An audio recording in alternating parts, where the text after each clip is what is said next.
Nu, šodien atkal ir 7. aprīlis, klusā sestdiena, un redzēt, kas tu parādās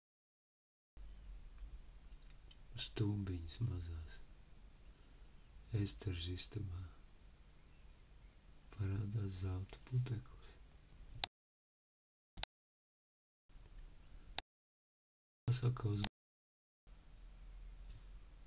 tādā pat krāsā kā uz grīdas. Un tādā pat izskatā. Interesanti.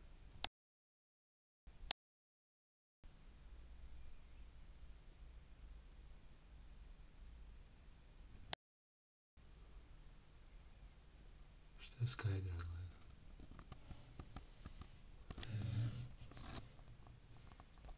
Putekļu mednieks. Bet es saprotu, ka tas ir kaut kas no tā kunga, kaut kāda liecība vai zīme. Un tas ir jādokumentē, jāreģistrē tādas zīmes. Jo saprotu, ka ne jau mūžīgi tas tā būs. Bet kamēr tas tā ir, to vajadzētu piefiksēt, vai ne? Lai tas kungs ir slavēts, amen.